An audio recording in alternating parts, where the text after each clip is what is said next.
Number 3, सनातनी वो है जो कभी जीव हिंसा ना करे, मांस को छूना व खाना हिंदुत्व के खिलाफ है। एक असली सनातनी, एक असली हिंदू, एक असली इंसान वो है जो कभी जीव हिंसा नहीं करता।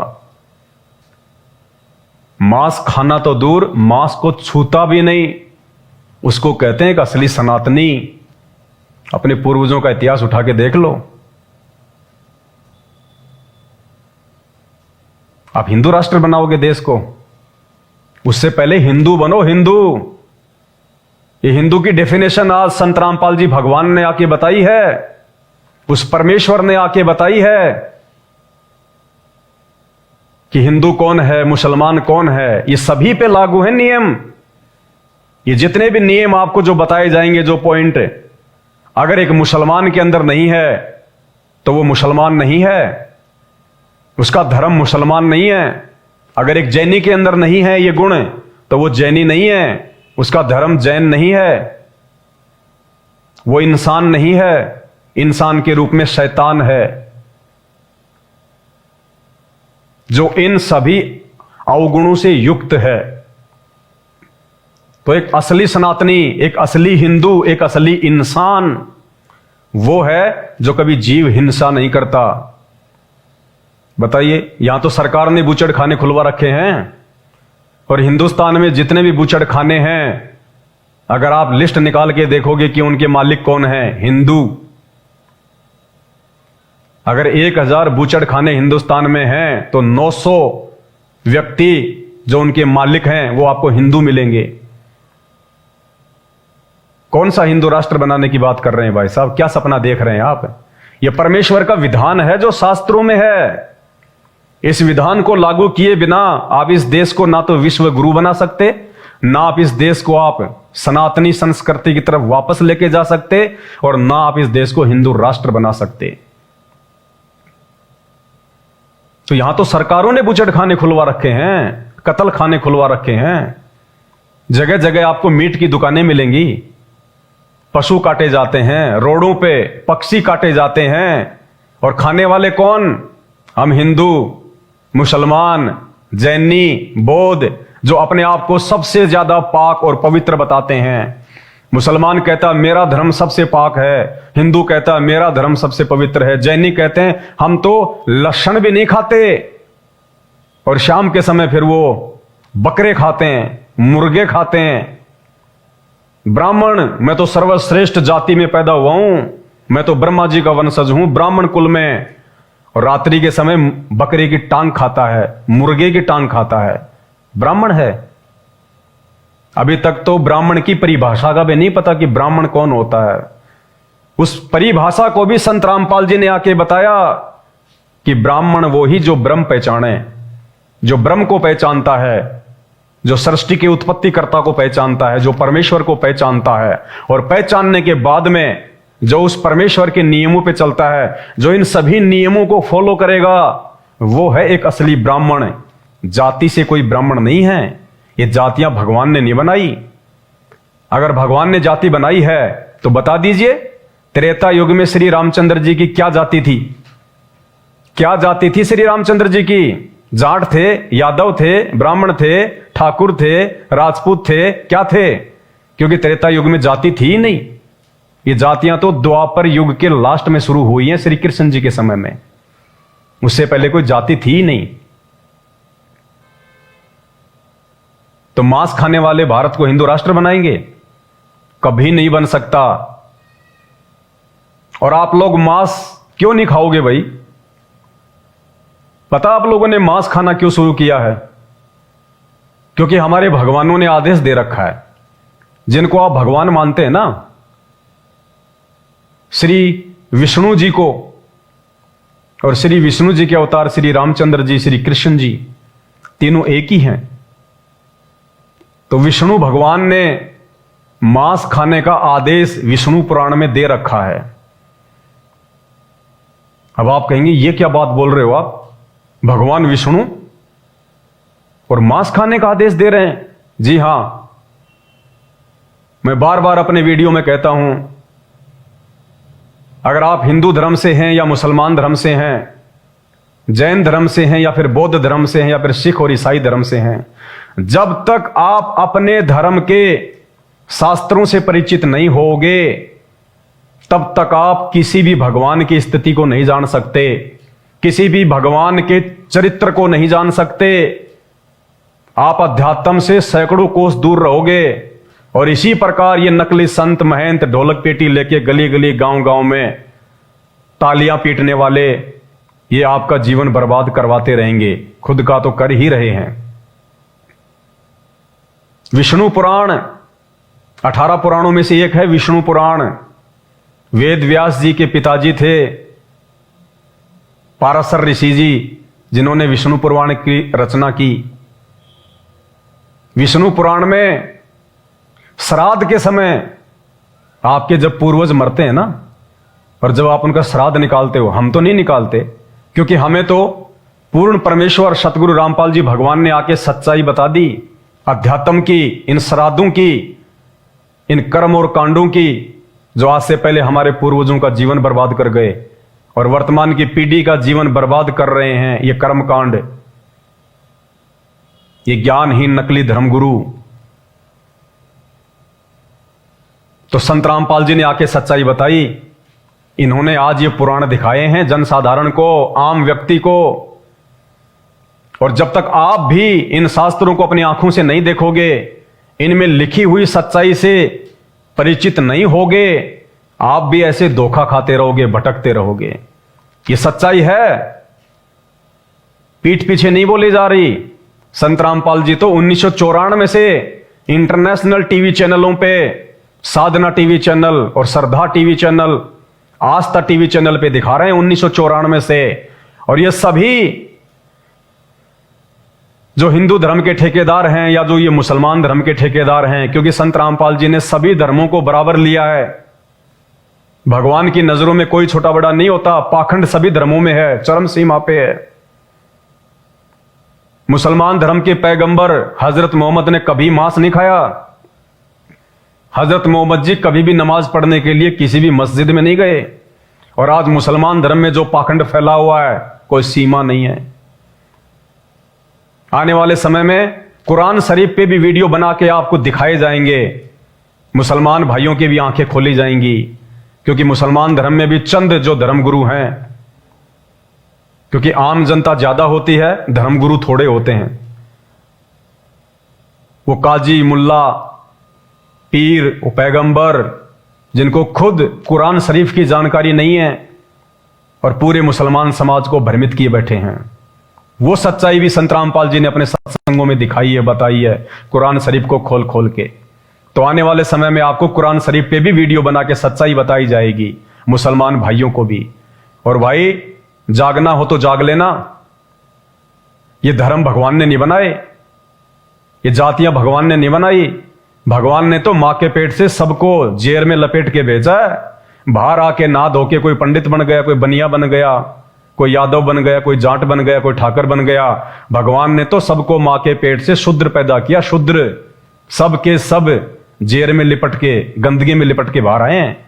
बाहर ना धो के सब अपने आप को पाक पवित्र समझने लग गए। सनातनी वो है जो कभी जीव हिंसा ना करे। यहां बात बात पे लड़ाई, बात बात पे झगड़ा, प्रॉपर्टी को लेके झगड़ा, औरतों को लेके झगड़ा, गर्लफ्रेंड को लेके झगड़ा, पद और पोस्ट को लेके झगड़ा, अध्यक्ष के पद को लेके झगड़ा, सरपंच के पद को लेके झगड़ा, मंत्री पद को लेके झगड़ा, राजनीतिक पार्टियों में झगड़ा। कौन कितने आदमी मरवा देता है कोई पता नहीं, अपने स्वार्थ के लिए, अपनी चेयर बचाने के लिए। यह हिंसा। कैसे हिंदू राष्ट्र बनाओगे इस देश को, इस मनमुटाव के बीच? तो हिंदू वह है जो ना कभी मांस खाए और ना कभी मांस को छुए। और हिंदू समाज में मांस खाना क्यों शुरू हुआ? क्योंकि भगवान विष्णु ने आदेश दे रखा है। अपनी आंखों से देखोगे तब आपको पता चलेगा, क्योंकि आपने अभी तक ये शास्त्र पढ़े नहीं और इन नकली संतों ने आपको कभी पढ़ाए नहीं। अगर इन शास्त्रों में लिखी हुई ये सच्चाई अगर आपको ये हिंदू धर्म के संत महंत आचार्य शंकराचार्य यदि आपको बता दें तो आप इनसे सवाल करने लग जाओगे। और ये जो बातें लिखी हुई हैं, इनका जवाब जिन्होंने इन पुराणों को लिखा है, अनुवाद किया है, उनके पास भी नहीं है, तो वर्तमान के इन संतों के पास में कहां से होगा जवाब। तो देखिए, श्री विष्णु पुराण ये तृतीय अंश है, तीसरा अंश है विष्णु पुराण का, और 16वां अध्याय विष्णु पुराण का तीसरा अंश 16वां अध्याय, पेज नंबर देख लीजिएगा। मार्केट से लाके खरीद के 200 रुपए में आएगा। गीता प्रेस गोरखपुर से प्रकाशित है, जो कि हिंदू समाज में सबसे ज्यादा विश्वसनीय है, एथेंटिक है, कोई झुटला नहीं सकता इसको। ये पेज नंबर देखिएगा 219, पेज नंबर 219, तीसरा अंश 16वां अध्याय। क्या लिखा हुआ है यहां पे? श्री पाराशर ऋषि जी ने, जिसने विष्णु पुराण लिखा है, विष्णु भगवान के आदेश से, विष्णु भगवान का ये जीवनी है, ये पूरी उनके विचार हैं विष्णु पुराण में। जैसे ब्रह्मा पुराण में श्री ब्रह्मा जी का पूरा हिसाब है, पूरा उनका खाता है, उनकी जीवनी है, उनके कर्म और कुकर्म है। ऐसे ही विष्णु पुराण में श्री विष्णु जी का पूरा हिसाब किताब है। क्या उनके विचार हैं, क्या उनकी लीलाएं थी, कौन कौन से उन्होंने युद्ध किए, कौन कौन से उन्होंने अच्छे काम किए, सबका जो मेटेरियल है वो श्री विष्णु पुराण में है, 16वां अध्याय। और यहां पे ये श्राद्ध के बारे में लिखा हुआ है, श्राद्ध कर्म के विषय में। श्राद्ध कर्म में विहित और अविहित वस्तुओं का विचार।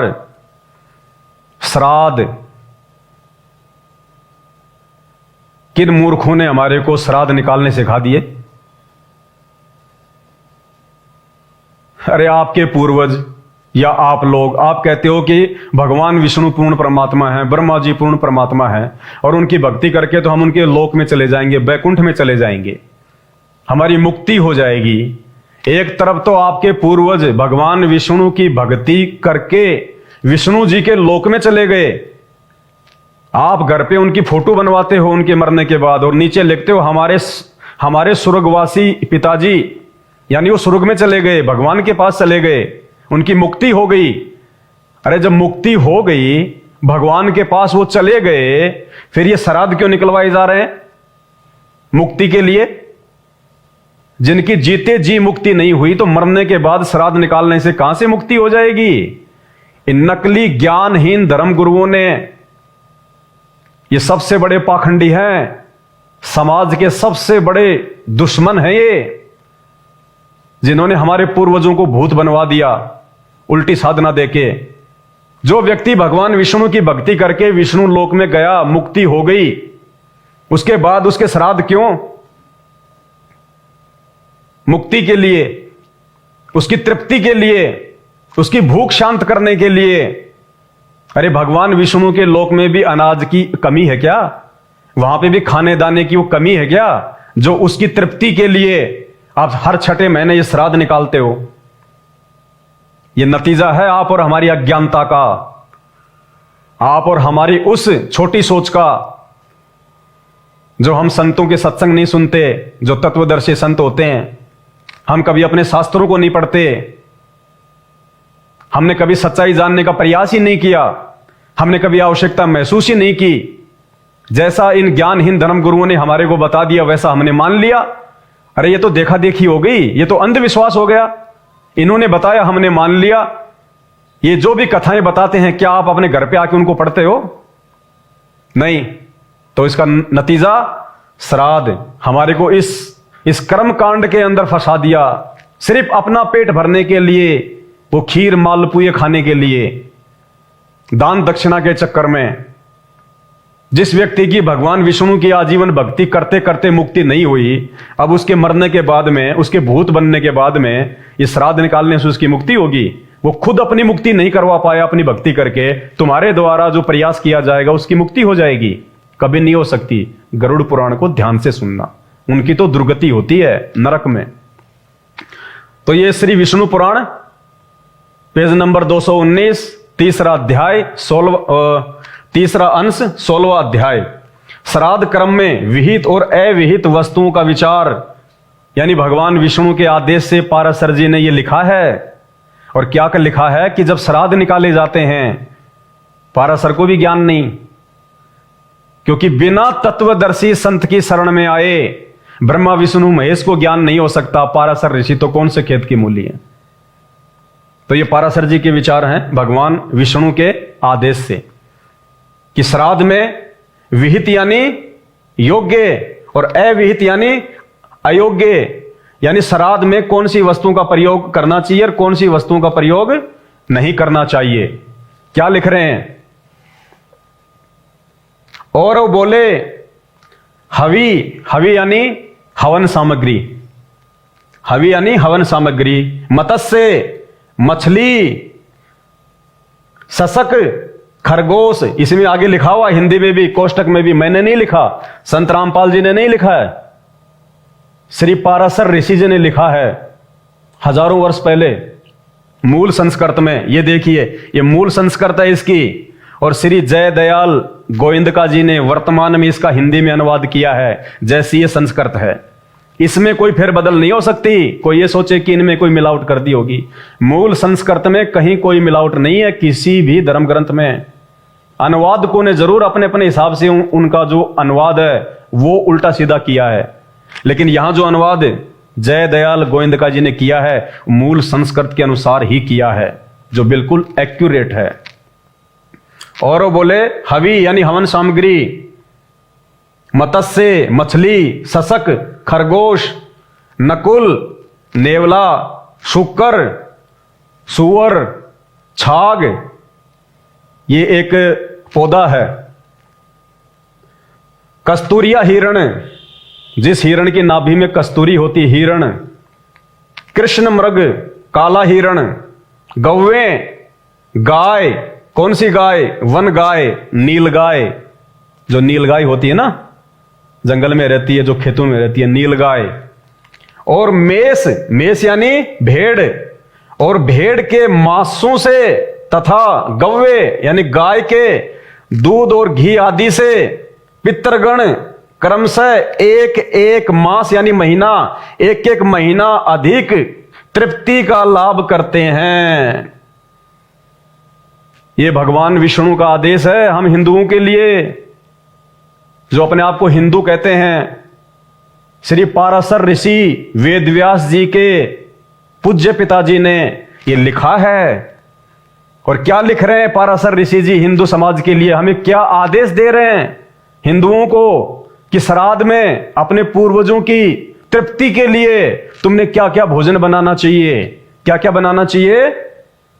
हवन सामग्री, मछली का मांस बनाना चाहिए, सशक खरगोश का मांस बनाना चाहिए, नकुल नेवले का मांस बनाना चाहिए, शुकर सूअर का मांस बनाना चाहिए, छाग ये एक पौधा है इसकी सब्जी बनानी चाहिए, कस्तूरिया हिरण कस्तूरी वाले हिरण का मांस बनाना चाहिए, कृष्ण मृग जो काला हिरण होता है उसका मांस बनाना चाहिए, गौवे वन गाय नील गाय का मांस बनाना चाहिए रोज का, और भेड़ के मांसों से तथा गव्वे और गाय के दूध और घी आदि से। ये दूध और घी इन्होंने मिलावट की है यहां पे, इसका भेद संत रामपाल जी ने बताया है।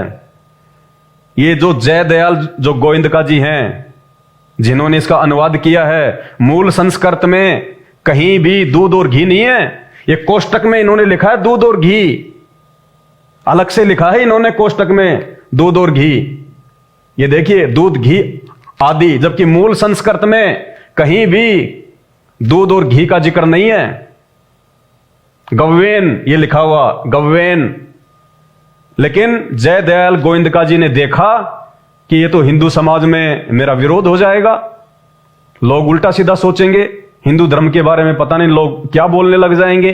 तो जय दयाल गोविंदका जी ने जानबूझ के अपनी तरफ से ये कोष्टक में ये दूध और घी लिख दिया, जबकि पाराशर ऋषि जी ने भगवान विष्णु के आदेश से लिखा है कि गाय का मांस, वन गाय और नील गाय और ये गव्वे गाय का मांस भी भगवान विष्णु ने श्राद्ध में अपने पितरों की तृप्ति के लिए बनाकर उन पंडितों को खिलाने का आदेश दिया है। ये तुम्हारी आंखों के सामने है।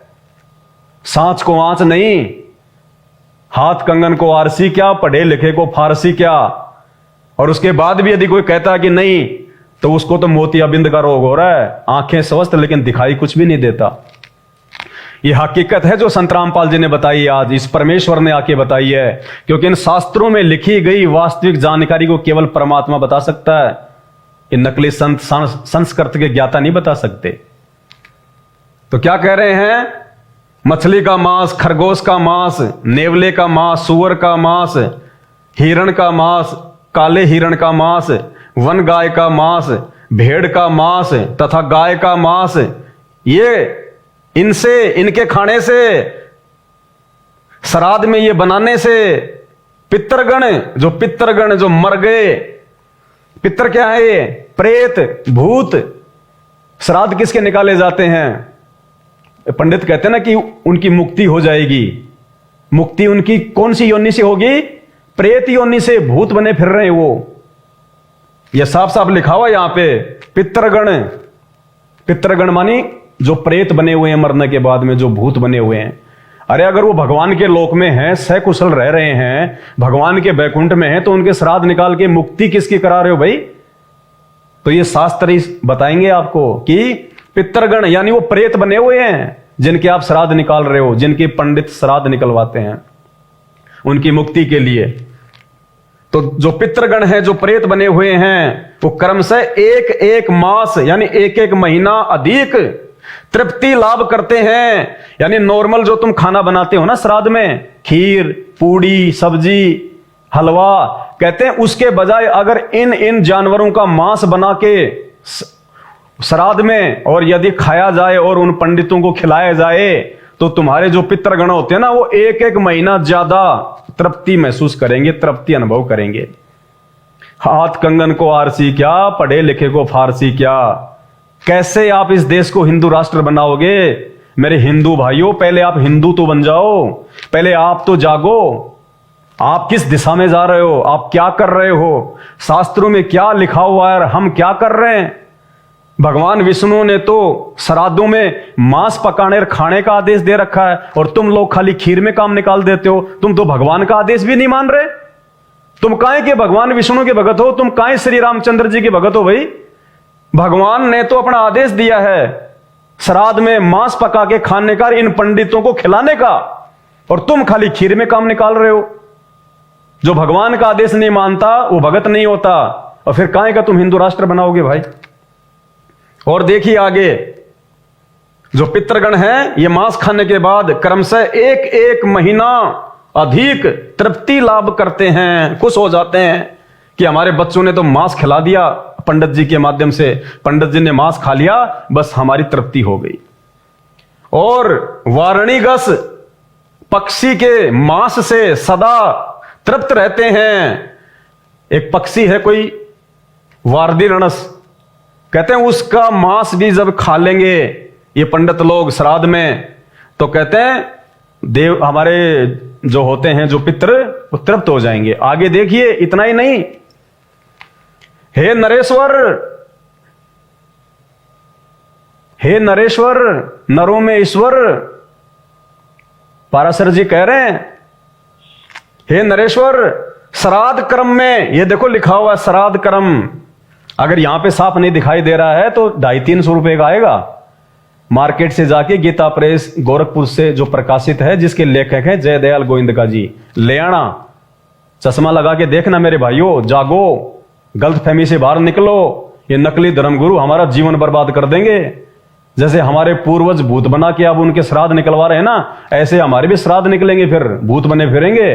और कहते हैं भूत की योनि बहुत लंबी होती है, 250-300 साल तक भूत बनता है। बहुत भूत की योनि सबसे ज्यादा दुखी योनि होती है। हे नरेश्वर, श्राद्ध क्रम में गेंडे का मांस, ओहो, गेंडे को भी नहीं छोड़ा।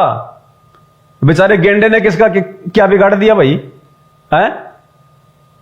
तो पाराशर ऋषि जी भगवान विष्णु के आदेश से हम प्राणियों को आदेश दे रहे हैं कि गेंडे का मांस बन जाए तो कहना है क्या श्राद्ध में। ओहो, पंडित जी भी तृप्त और आपके देवता भी तृप्त और आपके उपित्र भी तृप्त। गेंडे तक का मांस श्राद्ध में खाने का और पकाने का आदेश है। हिंदू राष्ट्र बनाएंगे। हे नरेश्वर, श्राद्ध कर्म में गेंडे का मांस, काल साक, ये जल के अंदर पैदा होने वाला एक पौधा है काल साक, और मधु। मधु के दो अर्थ होते हैं, एक होता है शराब, एक होता है शहद। लेखक ने यहां पे शहद लिख दिया ताकि हिंदू समाज में कोई मेरी बेइज्जती ना करे, कोई मुझे उल्टा सीधा ना बोले। जबकि मधु का, अरे जहां मांस खाने का आदेश है तो क्या मधु पीने का आदेश नहीं होगा, शराब पीने का आदेश नहीं होगा? ये आपकी आंखों के सामने है, अगर आंखें आपकी खुल जाएं तो। ये सारे का सारा जो वृतांत है, सारा का सारा जो ज्ञान है, संत रामपाल जी ने ये सारा बता के और दिखा के तो समाज की आंखें खोली हैं, हमारे जैसे लोगों की आंखें खोली हैं। ये पढ़ाई लिखाई का यही तो एकमात्र फायदा है।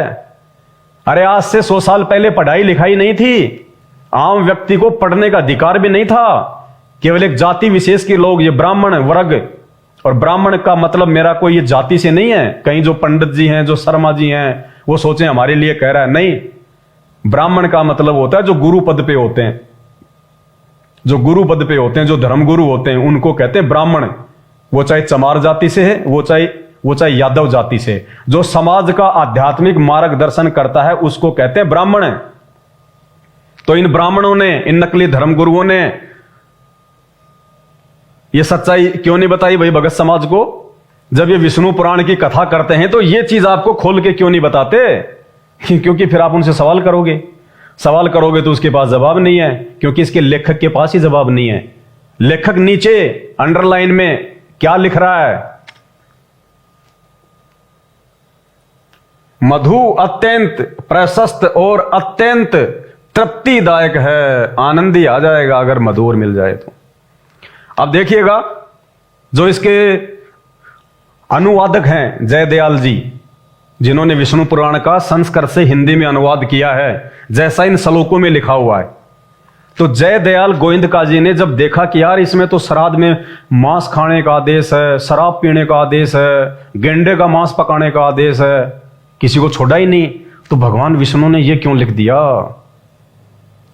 तो सर चकरा गया अनुवादकर्ता का, और अनुवादकर्ता को मजबूरी में नीचे लिखना पड़ा। क्या लिख रहे हैं? इन 3 श्लोकों का मूल के अनुसार अनुवाद कर दिया गया है। कि भैया मेरी गलती नहीं है, मैंने तो मूल संस्कृत के अनुसार इन तीनों जो ये श्लोक हैं, मैंने तो इनका अनुवाद ऐसे का ऐसा कर दिया, जो जो खाने और पीने का इसमें आदेश दिया भगवान ने। मेरी गलती नहीं है, मेरे को दोष मत देना। इन 3 श्लोकों का मूल के अनुसार अनुवाद कर दिया गया है। आगे क्या कह रहे हैं? समझ में नहीं आता। जयदयाल जी कह रहे हैं कि समझ में नहीं आता कि इस व्यवस्था का क्या रीजन है। यानी श्राद्ध कर्म में गेंडे का, हिरण का, भेड़ का, गाय का मांस पकाने का क्या मतलब है, समझ में नहीं आ रहा। तो मेरे भोले भाइयों, विचार करो। आप जयदयाल गोविंदका, जिन्होंने मूल संस्कृत का हिंदी में अनुवाद किया और जिसकी लाखों करोड़ों कॉपियां समाज में घर घर में, जिस विष्णु पुराण को जो श्री जयदयाल जी ने अनुवाद करके दिया है, उसके आधार से आजकल ये पंडित लोग टीवी चैनलों पे बैठ बैठ के विष्णु पुराण की कथा करते हैं। अरे जब जयदयाल गोविंदका जी भी चक्कर में पड़ गए, उनकी भी बुद्धि हिल गई, तो इन नकली संतों को, ये टीवी चैनलों पे 10-20 लाख रुपए जनता से हड़पने वालों को कहां से समझ में आ जाएगा इन शास्त्रों का रहस्य? कहां से समझ में आ जाएगा? इसको समझाने के लिए आज धरती पे वो पूर्ण परमात्मा, देवों का देव महादेव, शंकर जी महादेव नहीं है, शंकर जी से ऊपर तो बहुत सारे महादेव हैं। आने वाले दिनों में आपको शिव पुराण से बताएंगे। ये तो बहुत छोटे स्तर के भगवान हैं, इनसे ऊपर तो बहुत हैं। क्योंकि हम तो अपरिचित है ना, शास्त्र तो हम पढ़ते नहीं कभी, और अगर कोई संत पढ़ाता है तो उसको हम लोग पाखंडी कह देते हैं। तो इसका अनुवाद यथार्थ रूप में केवल तत्वदर्शी संत ही कर सकता है। श्री कृष्ण जी ने गीता जी का ज्ञान देते समय महाभारत के युद्ध में, कुरुक्षेत्र के मैदान में, द्वापर युग के अंत में श्री कृष्ण जी ने अर्जुन जी को क्या कहा कि अर्जुन, मैं जो तुझे आध्यात्मिक की जो बात बता रहा हूं ना, ये सारी बातें, वो कहते हैं मुझे भी पूरा पूरा ज्ञान नहीं है, और अगर तुझे अध्यात्म का पूरा ज्ञान प्राप्त करना है तो तू किसी तत्वदर्शी संत की खोज कर ले। वो तत्वदर्शी संत तुझे अध्यात्म की सही सही जानकारी बताएगा। तो आज इस धरती पे वो तत्वदर्शी संत रामपाल जी भगवान है, जिन्होंने इन सभी 18 पुराणों की, 6 शास्त्रों की, 4 वेदों की, गीता, महाभारत, कुरान, पुराण, बाइबल, 6 शास्त्र और जितने भी संत महंत आचार्य हुए हैं, उन्होंने अपनी भक्ति अनुभव की जो पुस्तकें लिखी हैं, उन सबको निचोड़ के रख दिया। कुछ भी शेष नहीं रहा एक समझदार इंसान के लिए समझने के लिए। तो संत रामपाल जी के सत्संग सुने बिना, संत रामपाल जी के विचारों को सुने बिना आप अपना मानव जीवन बर्बाद कर जाओगे। 84 लाख योनियों से नहीं बच सकते, फिर आपके भी श्राद्ध निकलने शुरू हो जाएंगे। ये हकीकत है।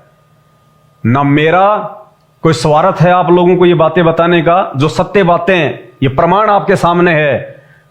कोई माई का लाल दुनिया में इनको कोई जो है वो झुठला नहीं सकता। घर घर में रखें, ये हर धर्मगुरु के पास में रखा है ये विष्णु पुराण, और आने वाले समय में आपको जो 18 पुराणों से और जो बताया जाएगा क्या सच्चाई है। तो ये सारी की सारी जो सच्चाई है ये केवल तत्वदर्शी संत बता सकता है। और जब तक मेरे भाई बहनों आप सृष्टि रचना से परिचित नहीं होगे, सृष्टि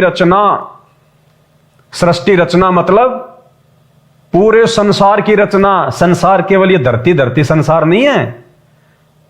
आपको पता है ये सूरज है, ये कितना बड़ा है। ये तो साइंस भी अपनी पूरी खोजबीन करके हजारों वीडियो बना चुकी है।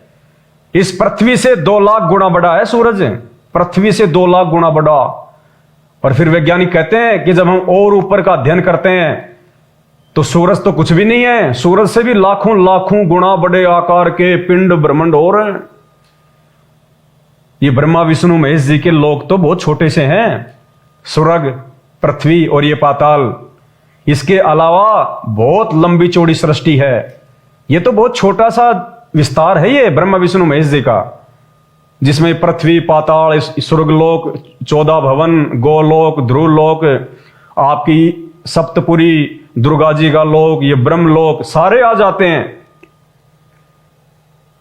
जो स्वर्गलोक है ना, जिसमें भगवान विष्णु रहते हैं स्वर्ग में, हमारी जो पृथ्वी है ना, ऐसी ऐसी 49 करोड़ पृथ्वियां हैं इस पूरे ब्रह्मांड में। अकेले स्वर्ग में 5 करोड़ पृथ्वियां, इससे भी बड़ी बड़ी। अब आप कहोगे यार ये पागल तो नहीं हो गया। शुरू में जब हमने संत रामपाल जी का ज्ञान सुना ना, हमें भी ऐसा ही लगा था कि या तो हम मेंटल हैं जो इनके सत्संग सुन रहे हैं, या फिर ये संत जी मेंटल हैं। लेकिन जब अपनी आंखों से देखा इन शास्त्रों में, फिर सर पे हाथ मारे कि कहां सो रहे थे हम, कहां कि हम अपने आप को एजुकेटेड कह रहे हैं।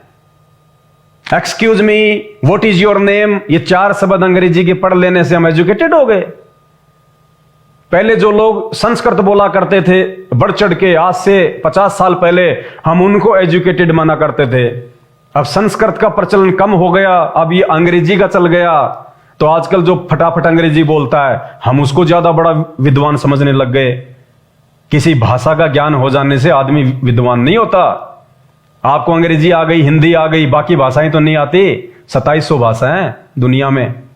आपको 4 भाषा आती होंगी, 20 आती होंगी, आपको 100 भाषा आती होंगी ज्यादा से ज्यादा, बाकी 2600 भाषा और बच गई। तो आप विद्वान तो नहीं है ना। जिसको अंग्रेजी आती है उसको पंजाबी नहीं आती, जिसको पंजाबी आती है उसको उर्दू नहीं आती, जिसको उर्दू आती है उसको फारसी नहीं आती। तो काहे का विद्वान। तो भाषा का ज्ञान हो जाने से कोई विद्वान नहीं होता। असल में विद्वान वो है जो इन शास्त्रों का निष्कर्ष निकाल के और इनके अनुसार अपने जीवन को ढाले, इनके अनुसार अपना जीवन जिए, अपना आध्यात्मिक जीवन जिए, उसको कहते हैं विद्वान। अब एक आदमी बहुत पढ़ा लिखा है, अमेरिका से पता नहीं कौन सी डिग्री ले आया, और हिंदुस्तान में आके दोस्तों के साथ में शराब पीता है, मांस खाता है, परिवार में लड़ाई झगड़ा करता है। वो काहे का विद्वान है। काहे का विद्वान है वो, जिसको समाज में रहने का जिसको पता नहीं है, जिसको अपने धर्मशास्त्रों की जानकारी नहीं है, जिसको ये नहीं पता कि मुझे शरीर किस लिए मिला है, खाने कमाने के लिए नहीं मिला। जानवर भी करते हैं ये काम। तो बच्चे पैदा करना, बच्चों का पालन पोषण करना, एक रोटी के टुकड़े के लिए सारा दिन भटकते रहना। इंसान भी पूरा जीवन रोटी के टुकड़े के लिए भटकता रहता है, और एक दिन वो जानवर मर जाता है, इंसान भी मर जाता है। क्या फायदा फिर? अगर जानवर की तरह आए और चले गए तो क्या फायदा फिर ये अनमोल मानव शरीर प्राप्त करने का जो भगवान ने दिया है। कहते हैं माता पिता मिल जाएंगे लख 84 माही, पर सतगुरु की सेवा और भक्ति फेर मिलन की नाई। ये माँ बाप तो अगले जन्म में जब सुअर बनेंगे, हम गधे बनेंगे, हम कुत्ते बनेंगे, वहां भी मिल जाएंगे। लेकिन सुअर, गधे और कुत्ते के जीवन में ये सच्चा सतगुरु और ये आध्यात्मिक ज्ञान, भगवान और भक्ति और मुक्ति, ये उन अन्य योनियों में नहीं मिल सकती। इसलिए इस मानव शरीर को सबसे ज्यादा प्रधानता दी गई है, क्योंकि ये समझ सकता है। कोई समझाए तो, जानवर नहीं समझ सकता। आप चाहे कितना उसको गीता पढ़ाओ, कितना आप उसको शास्त्र पढ़ाओ, वो नहीं समझ सकता।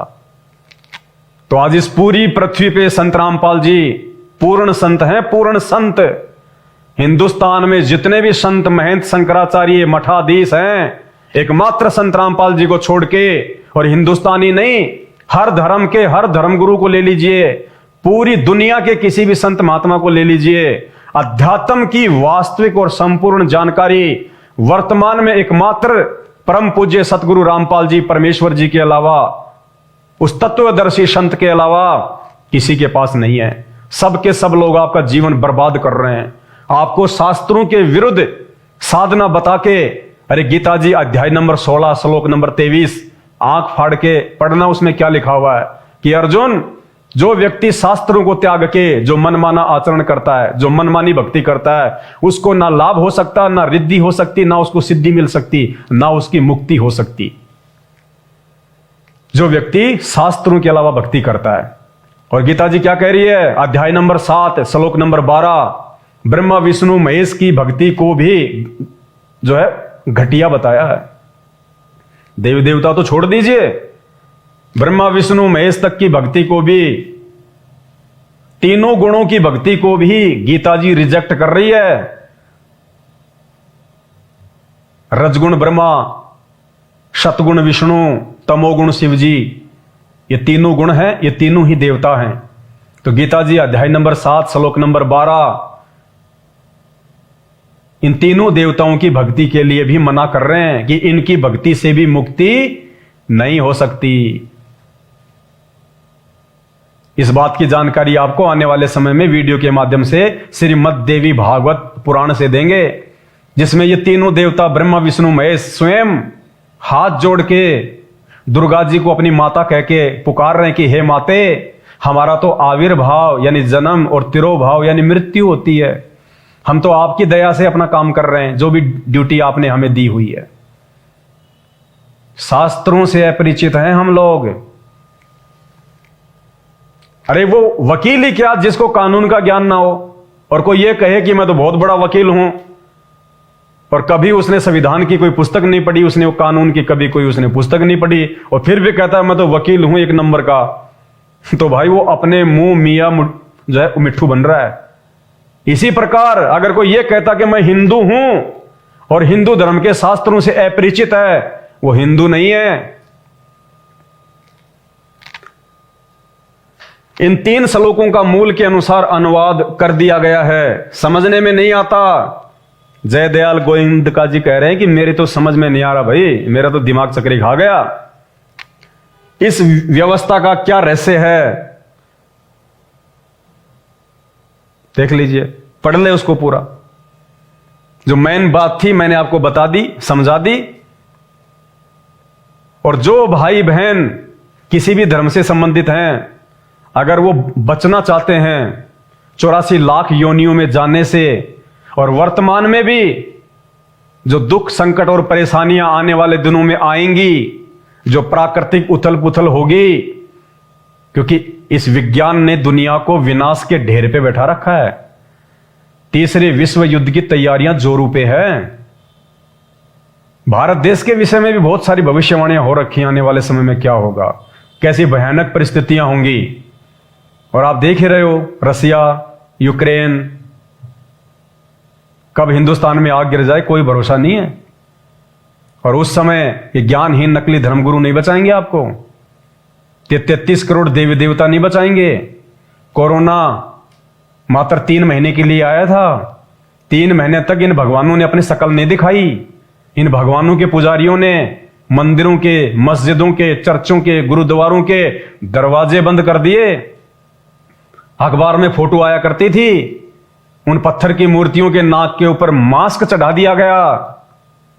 अरे मुसीबत में आदमी भगवान की शरण में जाता है, और जब इंसान पे मुसीबत आई तो भगवान भी पीछे हट गए कि हम भी तुम्हारी कोई मदद नहीं कर सकते। तो क्या जरूरत फिर भक्ति करने की? भक्ति किस लिए की जाती है? इन बातों पे विचार करो। ये भगवान तो हैं ब्रह्मा विष्णु महेश, जो इनको ड्यूटी जो दी गई है सृष्टि के जो है ये संचालन की, केवल इनको एक मैनेजर के रूप में यहां पे, व्यवस्थापक के रूप में यहां पे इनको नियुक्त किया गया है। इन्होंने सृष्टि की रचना नहीं करी। जैसे फैक्ट्री में एक मैनेजर होता है ना, वो केवल मैनेजमेंट का ही काम करता है, वो मालिक नहीं होता, मालिक कोई और होता है। तो ये तीनों देवताओं को केवल नीचे की सृष्टि, ऊपर की सृष्टियां नहीं, ऊपर की सृष्टियां तो परमेश्वर संभालता है जो समर्थ है, उसको किसी की जरूरत नहीं है, मैनेजर की जरूरत नहीं है सृष्टि चलाने के लिए। आने वाले समय में आपको पता चलेगा इन शास्त्रों से।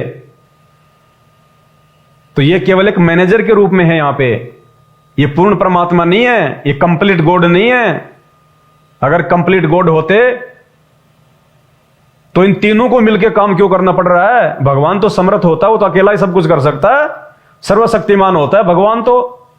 फिर भी उत्पत्ति का काम तो ब्रह्मा जी कर रहे हैं, पालने पोसने का काम विष्णु जी कर रहे हैं, और मारने का काम शंकर जी कर रहे हैं। इसका मतलब ये तीनों काम करने में भी इन तीनों देवताओं में से कोई एक सक्षम नहीं है, इन तीनों को मिलकर करना पड़ रहा है। इसका मतलब ये समर्थ नहीं है, शक्तिशाली नहीं है, पूर्ण परमात्मा नहीं है। तो पूर्ण परमात्मा वो है जिसने ब्रह्मा विष्णु महेश को भी ये ड्यूटी दी हुई है इन 3 लोकों के संचालन की। और जब तक आप सृष्टि रचना नहीं पढ़ेंगे, जो इस वीडियो के ऊपर जो लिंक दिया हुआ है सृष्टि रचना का, जब तक आप इस वीडियो से परिचित नहीं होंगे, आप संत रामपाल जी के शास्त्र प्रमाणित वो सृष्टि रचना का वीडियो नहीं देखेंगे, आपको अध्यात्म के विषय में कुछ भी समझ में नहीं आएगा। और मेरे भाइयों और बहनों, मेरी आपसे कोई दुश्मनी नहीं है, ना मैं कोई झूठ बोल रहा हूं, आपकी आंखों के सामने है, सत्य है, सब जानते हैं, केवल सच्चाई दिखा रहा हूं आपको गुरुदेव भगवान के आशीर्वाद से। मेरा अपना कोई ज्ञान नहीं है, मैंने गुरुदेव से ही प्राप्त किया है, लाखों लोगों ने प्राप्त किया है। लाखों लोग आज वास्तव में हिंदू बन चुके हैं, सनातनी बन चुके हैं, एक इंसान बन चुके हैं, और उन्हीं लोगों के, उनकी इंसानियत के आधार से आने वाले समय में यही संत रामपाल जी इस देश को विश्व गुरु बनाएंगे। पॉइंट नंबर 4, असली सनातनी कौन है? वास्तव में एक असली हिंदू कौन है? पॉइंट नंबर 4, सनातनी वो है जो तंबाकू का प्रयोग अर्थात नशा ना करे,